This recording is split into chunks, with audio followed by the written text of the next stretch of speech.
preview show on Rotocurve.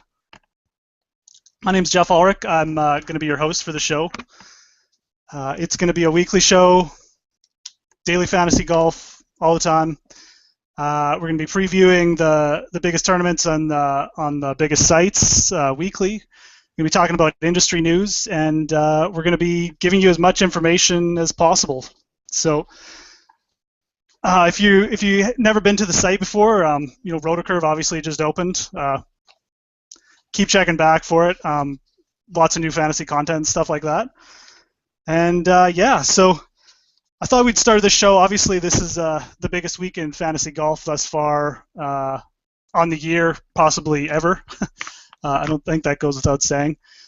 It's $1 million for first place on DraftKings. The DraftKings Millionaire Maker, obviously, is this weekend. They also just announced the first live final on DraftKings, taking place at the start of September for the Deutsche Bank Classic. So really, it's a great time to be playing fantasy golf. If you haven't started, if you're just starting, this is the perfect time. I started playing fantasy golf myself about a year ago because I was looking for something to do after football had ended. And, the growth of it in the past year has just been incredible. And you're seeing that a lot this weekend with the first ever $1 million prize in fantasy golf. So the structure of the show, it's going to be me. It's going to be some guests in the future, but today it's just going to be me and giving you my thoughts on the tournaments and who you should be playing. We're going to be previewing the roster on DraftKings, and we're going to take it from there. So yeah, let's talk about the Masters. It's the best time of year for golf. Right now, let's see.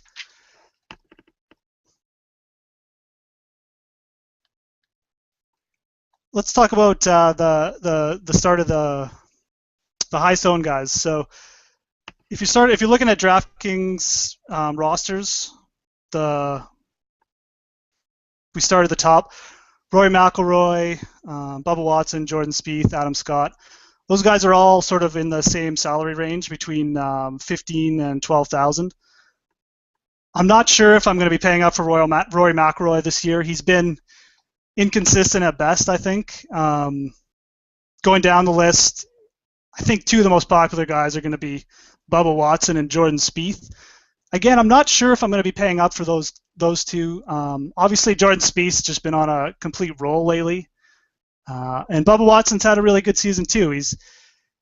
He hasn't played much lately, which may or may not turn people off him. I'm not sure, but I still think that he's going to be one of the highest owned players, and probably for good reason. He's absolutely dominated at the course the past couple years, and really, if you're looking at history and how a course sets up for a player, a course just couldn't have been more perfectly made for a player than the Masters and Augusta is for Bubba Watson. So while we're on that topic, one of the most important things this week is going to be how the guys handle the par fives. And one interesting stat is just the past winners here, the past 10 years, they've actually gone a collective 84 under on the par fives, while only being even par on the par fours. So that gives you an idea of how important par five scoring is going to be over this weekend, and in terms of determining a champion as well. So something to look out for. Obviously, Bubba Watson dominates the par fives, but there's also a lot of other guys at the top there that do too. So Adam Scott obviously has got the same kind of length, same kind of ability to sort of eat up a course.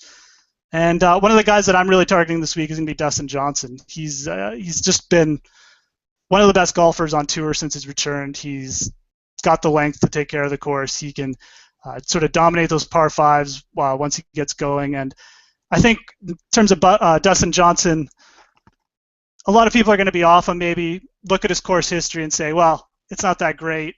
It's, he hasn't actually had a top 10 on the course before. But that was the old Dustin Johnson, and I'm kind of looking at as since he's returned, he's a new player. He's just been so consistent. Could easily have 2 or 3 wins right now, and I think this course sets up well for him personally, and I think he's going to be a guy I'm going to be targeting. He also gives you a little bit more salary relief than, say, rostering Bubba Watson, rostering Adam Scott. If we move down the list a bit, Henrik Stenson's there. Again, I don't think I dissuade anyone from playing him. Very solid play.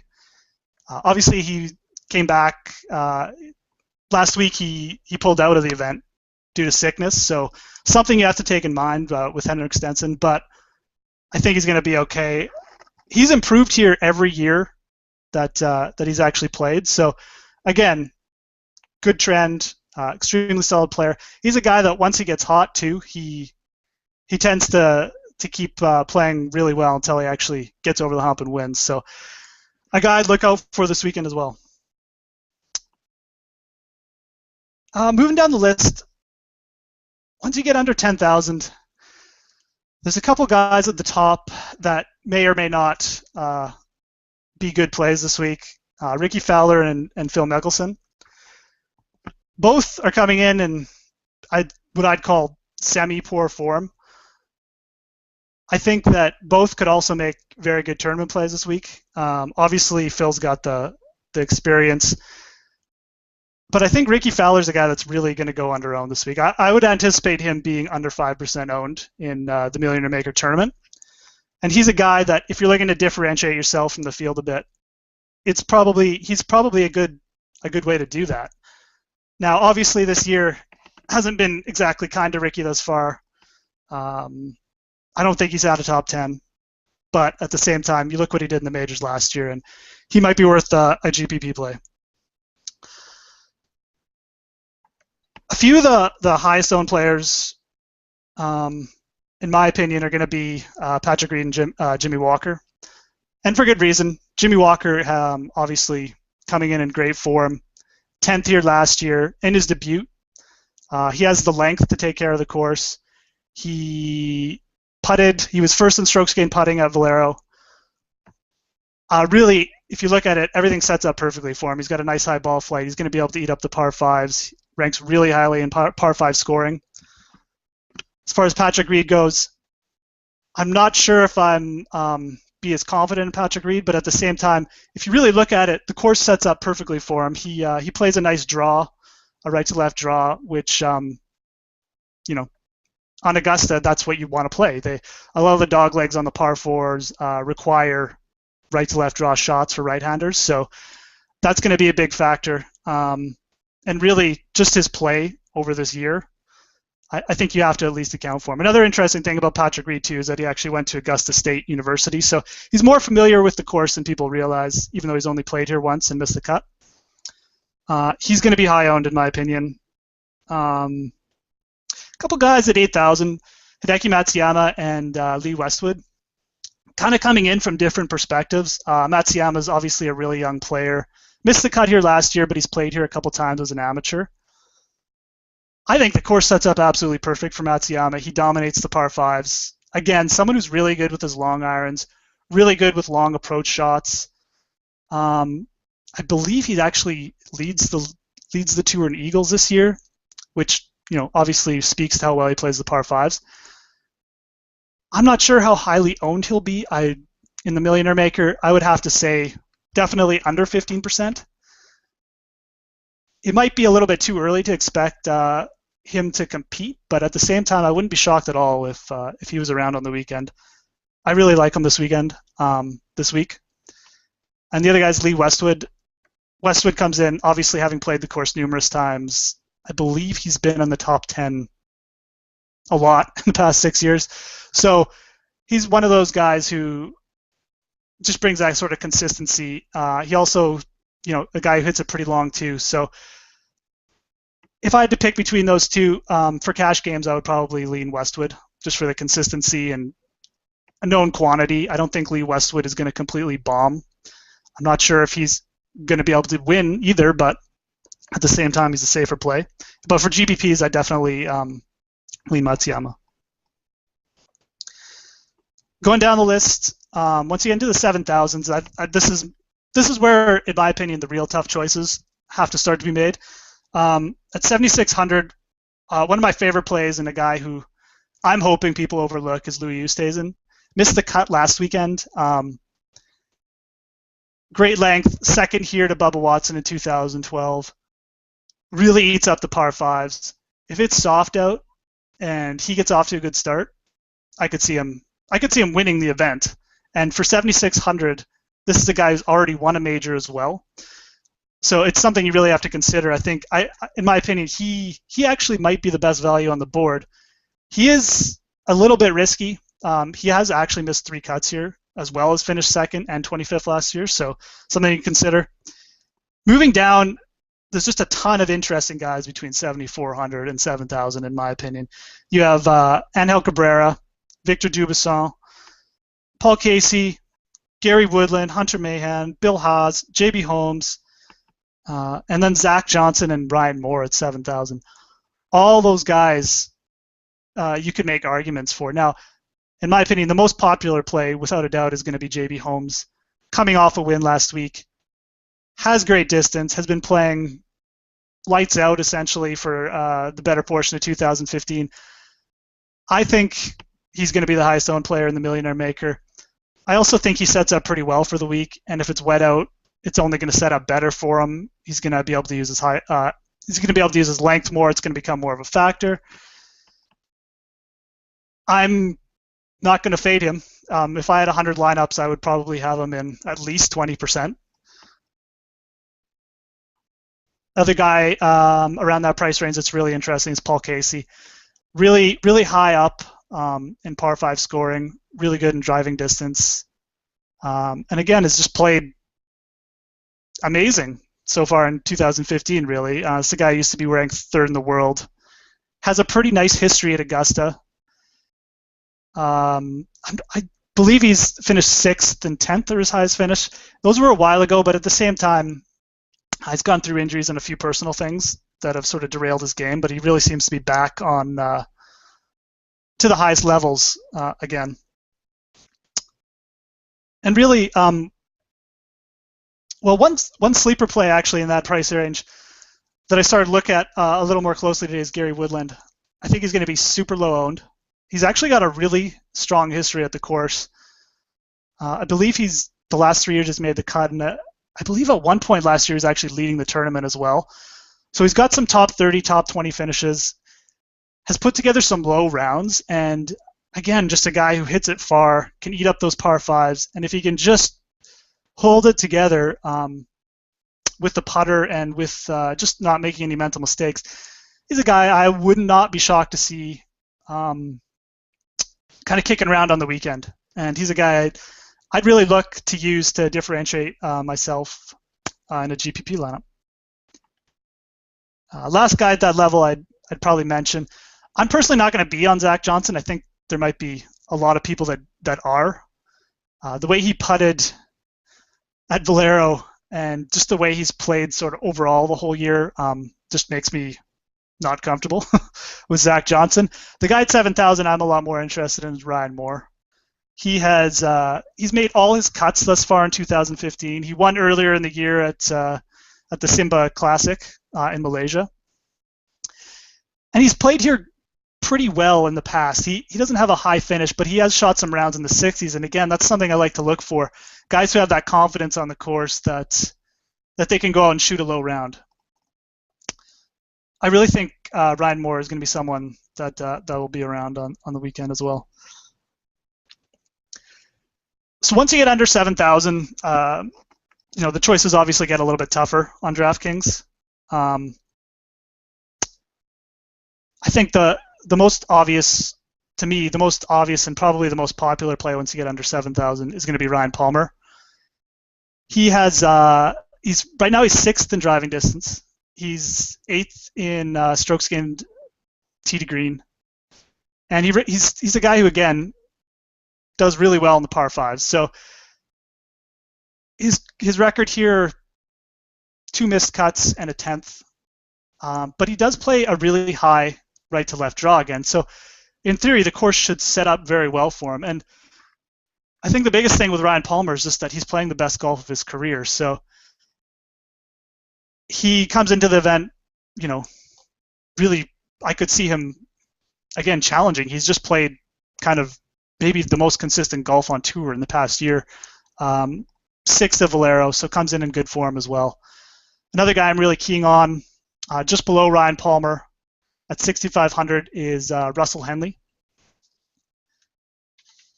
Henley's a lot younger player, obviously. He's the same age. He's almost the same age as Jordan Spieth and Patrick Reed, but he doesn't get talked about as much. But he has won on tour twice, and he's a guy who's a really good putter. He's ranks highly in three-putt avoidance. Was 30th here last year, or 31st, I believe. So he's made the cut at Augusta before. He's played here twice. The other thing to note about Russell Henley is that he's a Georgia native. So, in my opinion, there's going to be a lot of special meaning to this event for him.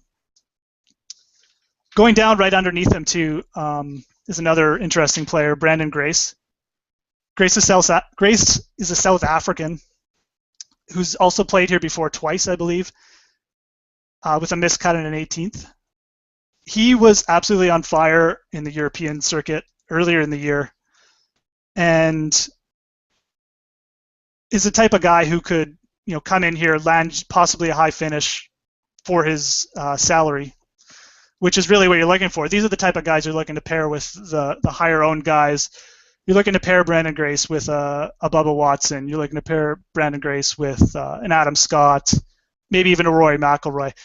And he is the type of guy that has the potential to land you that kind of top finish. And really, at that price range, those are the type of guys you're gonna have to key on. So, from a strategy perspective too, once you get down to this price range, it's kind of interesting because if you look at the top 10 from last year, Miguel Jimenez was in it, Bernhard Langer was in it, a couple other guys that just weren't really that common names were in the top 10. So when you're building your rosters and you want to differentiate, it's not just with the top guys that you can do that, but it's down below as well. And one guy that I'm kind of keying on this week and kind of hoping for kind of a surprise top 10 or surprise big performance is Padraig Harrington. At 6,700, he's super cheap. You can pair him with almost anyone you want. And again, he's the type of guy who I don't think a lot of players are going to put a lot of confidence in him. And again, I think people gravitate to Ryan Palmer. I think people will gravitate upwards to Ryan Moore. But Padraig Harrington has a super, super long and nice history of this event. He's got numerous top 10s. And he's a guy who just, when he gets in those big moments, he just grinds. And he's grinded out some really top finishes, not only at this, but obviously in other majors as well, having won, 3 in his lifetime. And really, he's played pretty well this year. He's obviously won, which was massive, but he's looked more consistent, and he's looked like the player he was in the past. So Padraig Harrington's a guy I'm going to be using a little bit in one of my many Millionaire Maker lineups. If you look down a little bit lower, there's some old guys too. Miguel Jimenez, who I just mentioned, he is 6,600. He's going to be he's a cheap guy again. He was top 10 last year. Has a nice history at the course. He can still get it done. Fred Couples, he's getting up there a little bit. He's 55. Obviously has an amazing history of making the cut at the event. I'm not sure if I'd use him in the Millionaire Maker just because I don't know if I'd want to rely on him for a top 10. A lot of new guys, a lot of new faces, guys who haven't played the course once you get below that numbered as well. Looking at Robert Streb, Danny Willett, and Brendan Todd. Brendan Todd's a player I could see doing well in this course. I could see his short game really kind of giving him a nice boost, and I could see him taking to the course a bit. At the same time, it's really hard to tell how these guys are going to react on their first Masters. So not a ton of guys I would use there. The next price point that's probably kind of interesting is at the 6,000 range. There's 3 guys there that in theory, you could all make a case for, and that's Charlie Hoffman, Kevin Na, and Camilo Villegas. Actually, 4, because Stephen Gallagher's there too. And actually, start with Gallagher. Gallagher was actually in the mix last year. I believe he was in the top 10 going to the fourth round, and he ended up shooting an 80. It was either in the third round or fourth round. He shot an 80 and just took himself right out of it. He still ended up 34th, I believe. But this guy's competed at some pretty big events with some pretty big names. He's won in Dubai before, beat Rory McIlroy and a couple other guys. Had a pretty high finish in the Doral in 2014, I believe. He could, at 6,000, he could top 10. And again, when you're building, if you want to stack, if you want to build a stars and scrubs lineup, if you want to pair Bubba Watson and Dustin Johnson together, he's the kind of guy you're going to have to use. And he's boom or bust. I'd say the same for Charlie Hoffman. Charlie Hoffman could shoot 80 or he could shoot 68 on Thursday, and it wouldn't shock me. He's been playing pretty consistently lately, hits it pretty far.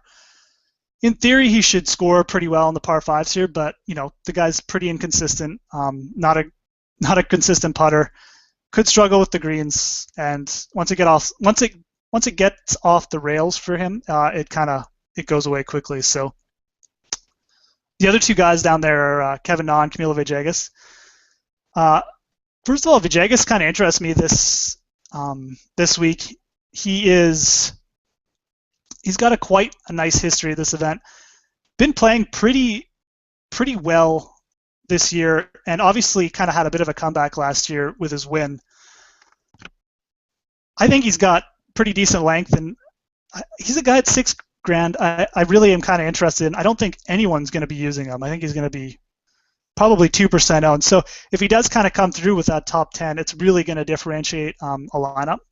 I think Kevin Na of this group is probably going to be the highest owned. Na's played pretty well recently. He's had some top 10s. I kind of blew apart a little bit in the last round of Valero, but at the same time, overall, his game has been really solid this year. Pretty nice game around the greens, scrambling-wise, so he should be able to keep it together at the very least if you're looking for a made cut, which, if you're using guys around here for cash games, that's pretty much what you're looking for. So from a tournament perspective, he does have a top finish here, like a top 10 or a top 12. So again, a guy who could land you like a 12th, could be a pretty good filler for a GPP lineup.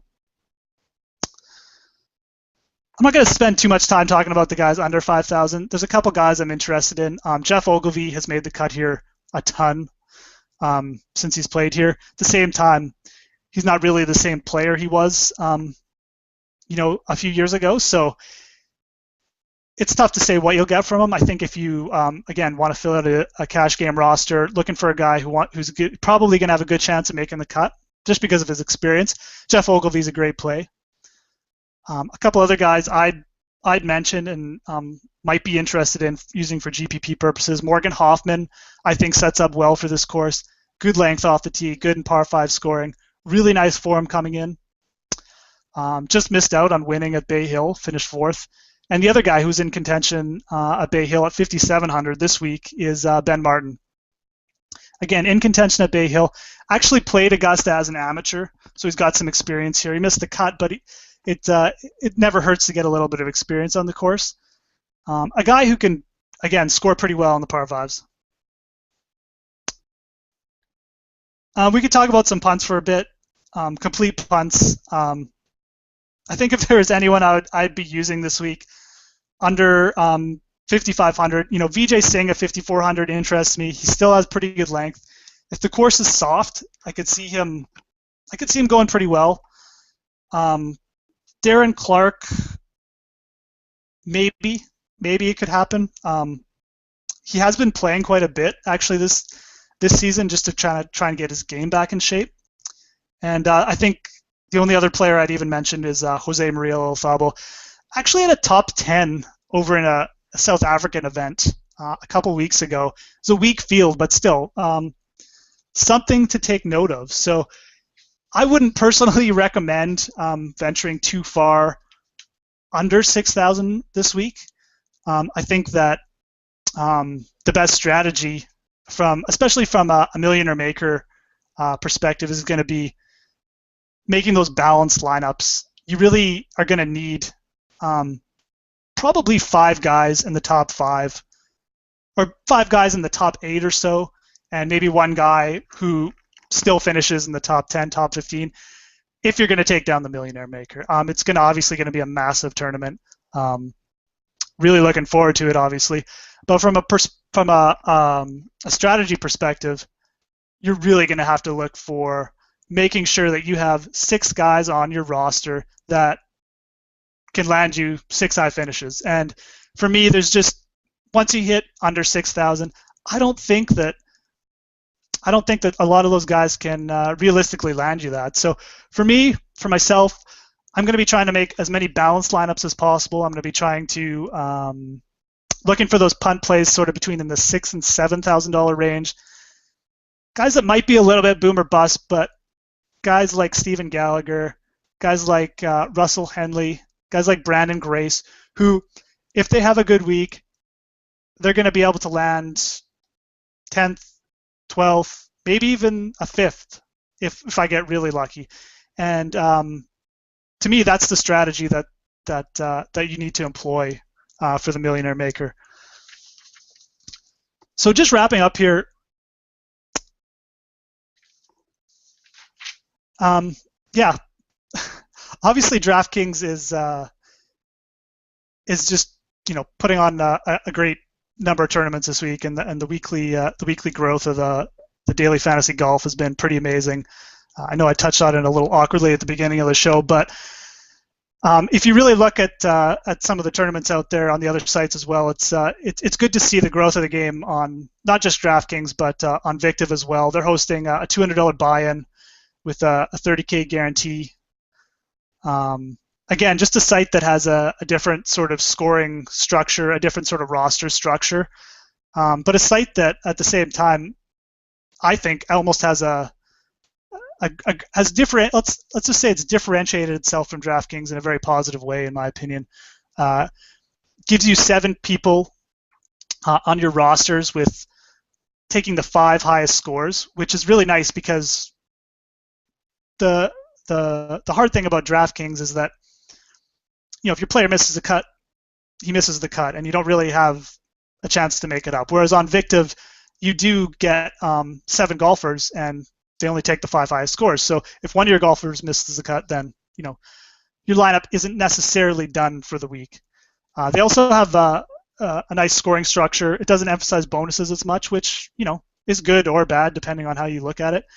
A little less variance, I guess, in my opinion, but again, just differentiated themselves nicely in the market. So that's a site that has really been growing the game, and it's good to see.